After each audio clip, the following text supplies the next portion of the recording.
Hello, everyone. Welcome back to the Wind Down. We got started. Mm-hmm. There's a whole setup process that happens before we start filming. And the wine was just sitting here looking at us. It was already open. And we thought it would be rude of us not to open you up and have a taste. But so here we are. It looks like I've apparently done some damage already. that means we're just going to be more open and honest for this wind down. Which is good. We have some good topics that we're going to kind of dive into. Some real life things. I think first we're going to talk about planning for a family vacation. There's a lot of feelings circulating in my soul when I think about this because it's filled with guilt. Yes. And like necessity. Yes. And a little bit of excitement. Yes, and definitely excitement. But it's so funny because we're going to be talking about inflation later. Yes. But that does kind of play a role in my feelings right now surrounding going on vacation and just with how like prices are on the rise and we don't know what's going to happen. There's so much unknown right now with everything that's going on in the world that it makes me feel like, is this the smartest thing to do for my family? I don't know. That being said, I am going on a vacation in a couple weeks.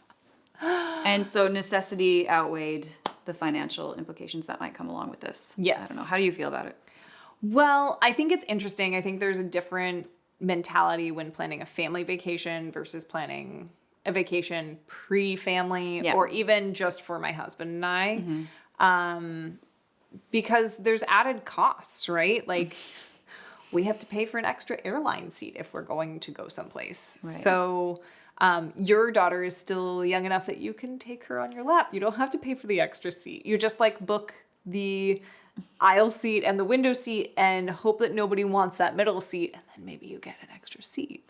Oh my gosh. I don't think anyone wants Murphy on a plane with them. I'm so scared to fly with this kid. And people are like, no, you can do it. And then they spend time with her and they go, I wouldn't do it. Everybody. And I'm like, I told you, I'm not exaggerating. Like she is extra in a sweet way, but it is out of control. I'm telling you, it's out of control. I mean, I think it's always very daunting to, especially if you're going to take them by yourself. I had a cross-country plane trip last summer with our daughter and just myself. And it was supposed to be a nonstop flight, and the airline switched it on us, so we had a layover. Man! When you got there, they switched it? They had let us know like a week before, but at that point there was nothing I could do, and I'd paid. You paid for a nonstop. Yeah, I'd paid more for a nonstop flight because I was traveling with my daughter by myself. That's not ideal. It's a nasty move on. And of course, and it was also we were supposed to take off at 8 a.m. on the nonstop and get in at like, I don't know, 3. I don't know. I don't remember the math. But instead, the new flight took off at 6 a.m. And then we got in at like 1:30 or something like that. Okay. Still to the West Coast, but getting a toddler up for a 6 a.m. flight is no joke. Getting myself up for a 6 a.m. flight is no joke. Seriously. Let alone a toddler. Yeah. And then of course she didn't sleep like I wanted her to on the first leg. And we were delayed. And it was just like I had 10 minutes. Thank God I had brought a stroller, but like I had 10 minutes to get from our flight to our connecting flight. Oh my God. In a different terminal. With a toddler. Luckily I had a very sweet man who helped like navigate, like get us off the plane as quickly as possible. He like got my stroller down. It was very nice of him. He was like, I have 3 kids at home. Like, I get it. I can't believe you're traveling by yourself. Yeah. It was very sweet. And we made the plane, but still it was just like very intense. But I digress. Like, I mean, paying for an extra seat, just like change your mentality on where you want to go with your kids.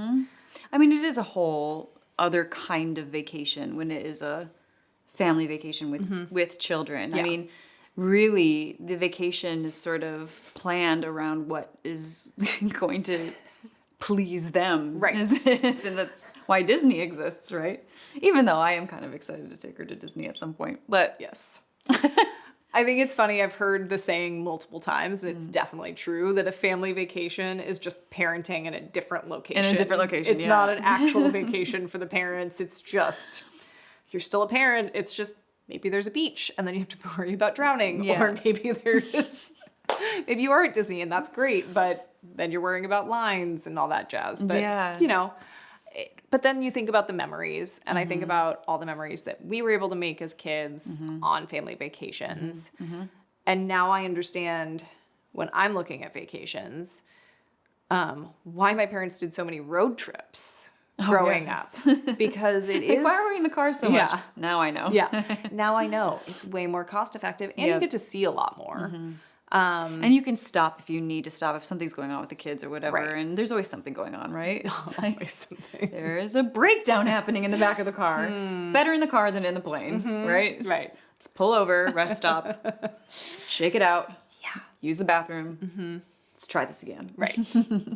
So, yeah, I mean, I think that there's just, it's definitely something that you take into consideration. And my parents had 3 kids, so it made more sense for them to drive a lot of places. Right. Because, you know, you have to pay for extra plane tickets, and then you're probably also renting a car when you're someplace anyway. So you have might more as well, control as well. Yeah, you have more control. Over, you know, if you got to turn around, you can turn around. Or maybe You somebody change your gets mind. car sick, and then you're just in a car for, 2 more weeks. It's totally fine. We've all been there, right? Oh, no. No big deal. Was it you? Oh, yeah. Oh, no. We had this That's not pleasant. epic road trip where I got car sick. I don't get car sick, and I got car sick / had the flu. Hard to say. Going over the Sierra Nevadas and threw up in my mom's coffee cup on my sister's birthday. That would change the way I looked at coffee for a while. It was, it's a good family story. It's going to come with its load of stories. Right. I think all family trips are like that. But when you're a kid, you're just along for the ride, you know? Yeah. And I still only think of family trips through the lens of me as a child, because I've done very small ventures out. I did one. We did a road trip to Michigan when my child was very, very young. Well, she was 3 months old. And that was a 10-hour drive. We split it up. We stopped 5 hours in, which actually was perfect, because she slept most of the time, because when they're that young, they sleep the whole, Right. It's like, I don't know, something about the car, the vibration. Yep. They're just like, It's great. It's like me on a bunch of wine. Right. But yeah, the car has that effect on the baby. So, we didn't go for the flight because we just didn't know what to expect. We're first-time parents, and we just thought, hey, let's just get in the car and drive and, do a little road trip. Plus, you have so much crap. Right. I mean, stuff. Can we say that on here? I don't know what we can and cannot say. Okay, I'm getting the thumbs up. I'm getting a thumbs up. I can say crap. Oh, that's so liberating. Crap. Was that too many times? Okay. No, I really digress. Anyway, so we took this one road trip to Michigan, but we were visiting family. So it was during the pandemic. We weren't back working yet. So it was a very, feasible, Right. we were frugal. It was a frugal trip. We went to visit my mom at her place, and we went to visit my dad at his place. Like, it was very, we didn't spend that much money. But this coming summer, maybe in August, my husband would like to do something with his family, like bigger. They were talking about a cruise. They talked about going to Greece. Oh. Talked about Fancy. Yeah, they're throwing around some things that are Costly. be more costly, and we're gonna have to consider budgeting for that sooner than later. Big family, so I don't know how long it'll take for everyone to agree on something. Right. But yeah, I'm having some anxiety over budgeting for this unknown. Right. Well, this is why you need your savings account that just says vacations on it, and you're putting money into it. I know, every Healthy month. Wealthy Wednesday, as we learned. Yeah, I mean, so we're planning a family vacation with my husband's side of the family, and luckily we've been able to lock in the date, the Great. place, Yep. and we're staying at a hotel where we can all use points. That was very important for everybody to be able to use their hotel points, their hotel nights, to be able to have this, make memories together and have time together. Right. And you're sort of investing in your trip a little bit. Like you're getting something back from it as well. Yeah. So I think that is really nice when you can kind of work with a group, you know, especially planning for a bigger family vacation than just your own personal family. And I think that is also one of the reasons, especially if you're going to fly someplace or do a cruise, making sure you are budgeting for it ahead of time. And sometimes, you know, I've definitely been the bearer of bad news with a wider family group. I'm like, yeah, no, we can't make that happen. Right. Just, I don't have enough time to financially save up for that. Right. So setting the budget that we're comfortable spending, and then being able to stick to it, I think is super important. And it's interesting. So NerdWallet has the average family vacation spend being a little bit over $2,000, so $2,200. But American Express has it at closer to $4,500. I'm not surprised. Which feels a little bit for a family of 4. Yeah, okay. So that's a chunk of change to be saving for. And I think this is one of the reasons why if you're able to, have a vacation fund that you're putting money into. Right. So that you are able to take vacations when you want them, when you need them, and have that money set aside already. Right. I mean, we've definitely had this occur, you know, prior to having our daughter, where we've, you know, started planning for a vacation and we wanted it for a specific length of time, but realized after, you know, adding up the numbers that we had to cut it from, you know, like a 10-day vacation to a 7-day vacation. Right.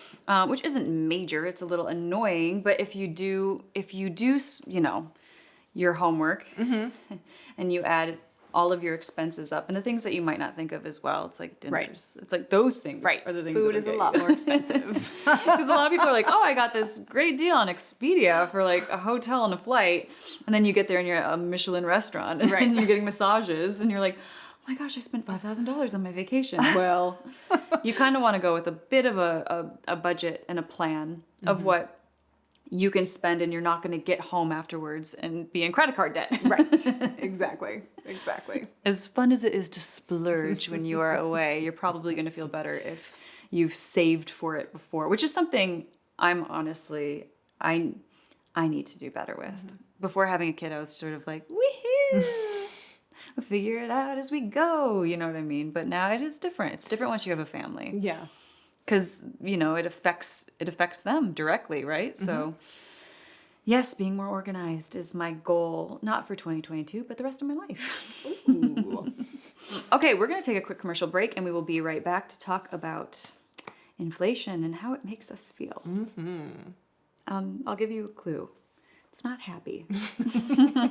See you in a sec.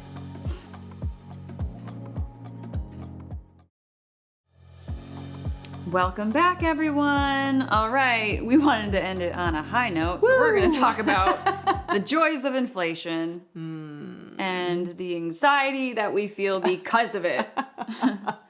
I, for one, feel very anxious in regards to it. What makes you feel anxious? Is it the fact that the news is all about inflation? Is it the fact that you're seeing prices go up in certain places? It's like, the fact, what is triggering you? Okay, I think it's a combination of a lot of things. Yeah. And we just like inflation. Just like inflation. It's seeing it. It's actually seeing it. Yeah. When I've been just doing errands, shopping, getting gas, all of it. It's like, okay, this is happening. And it's also because we talked about this last week on the Wind Down, actually, about like the industry that I've worked in and how it ebbs and flows, right? And I'm used to the inconsistency of having a job. And so I am always a little fearful, just for the sake of my family, of, okay, what if, you know, my husband contract ends and like it takes a while to find that next job.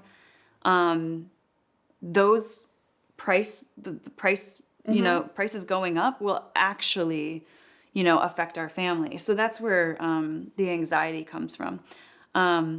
Yeah, I think it's just, you know, the work culture of, you know, being in the theater biz, that you're always a little on edge. So, but now having a kid as well, I wasn't as worried when it was just me. I was like, oh, I'll figure something out. You know what I mean? But it's like I worry about her and making sure that she is okay and, you know, all of that. So that's where my anxiety comes from with it. And where do you feel like you have seen the biggest change in prices?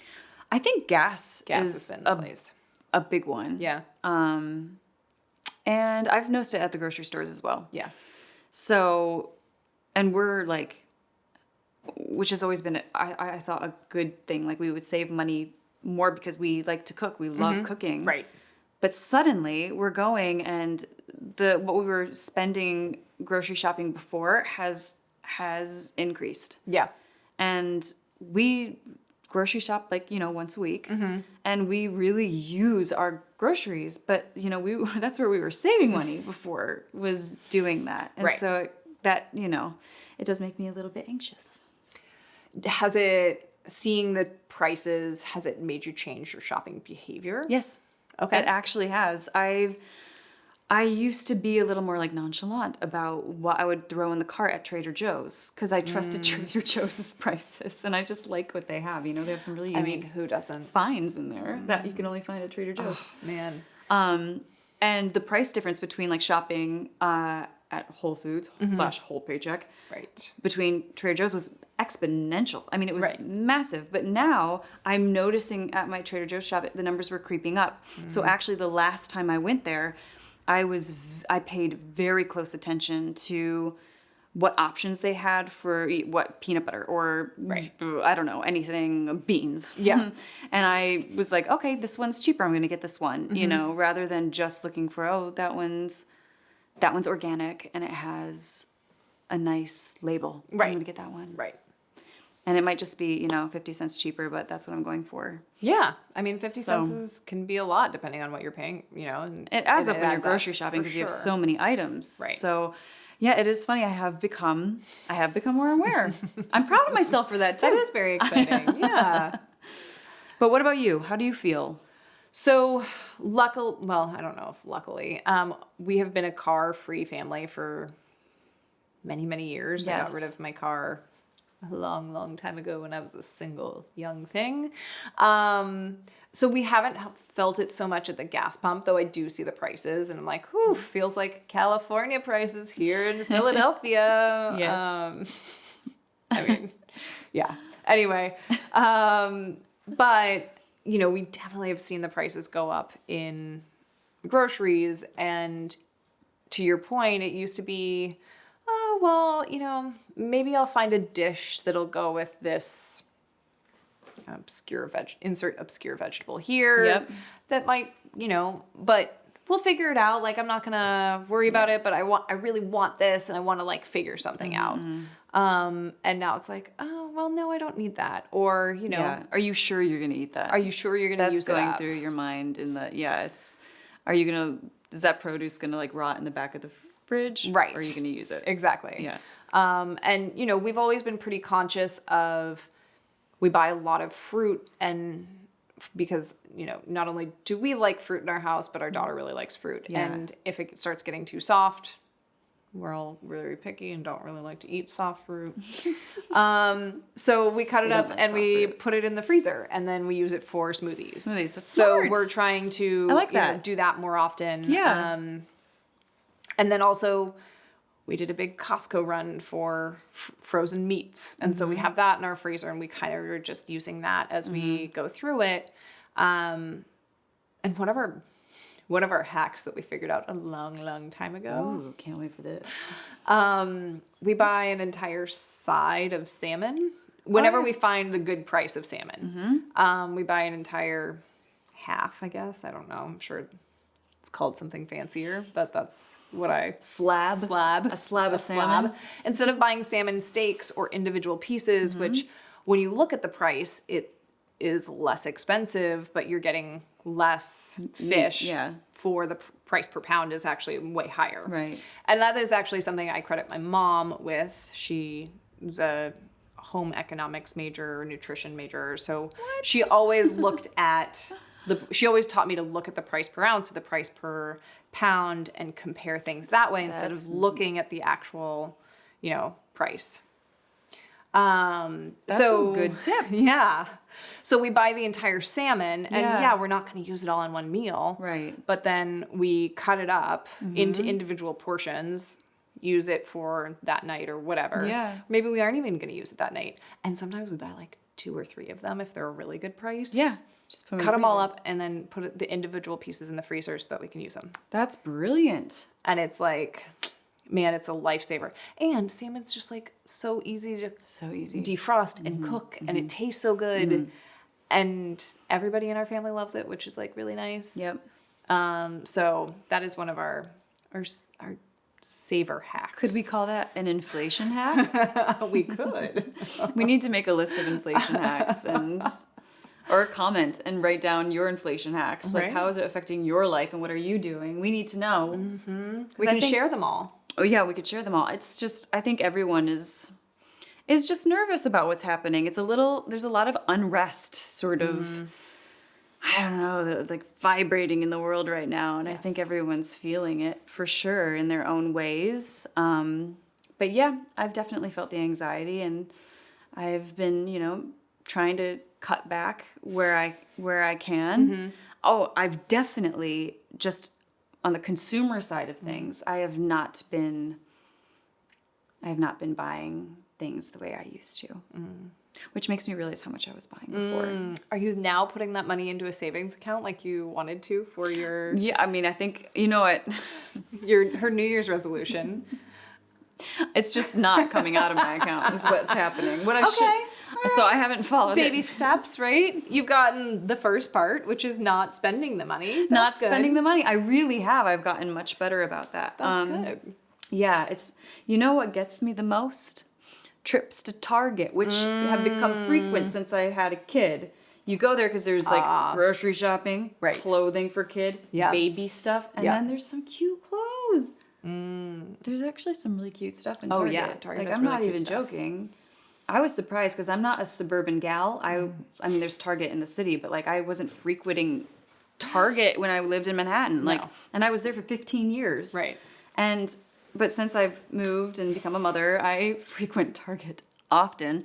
But now I go, and I stroll right past all of the stuff. I've been good. I am impressed. Thank you. Our Target is not great. It is a city Target, and they took out all the baby clothes. It's different in the city. So I can't even shop for my daughter. Their women's section is not great. No. So I don't shop there. And I do love me some Target, like clothes, bathing suits especially. Yeah. They have a really... And some workout clothes as well. Or, oh my gosh, the home goods. The nighttime, their like pajama section or like loungewear is... Yes. Hello. I think loungewear became really popular after the pandemic. For sure. But I'm not trying to plug Target here, but actually I'm saying that I haven't been spending. So, Yeah. I'm very impressed. Self-control. Cheers to that. We're learning self-control in through inflation. Mm-hmm. So maybe these are good lessons that we'll carry. All right, well, that is a wrap on another episode of The Wind Down. Thank you so much for joining us. I hope you all were enjoying a big glass of wine yourselves. And please come back and join us next week for another episode. Cheers. Cheers. We're going to just drink our wine now. You know it.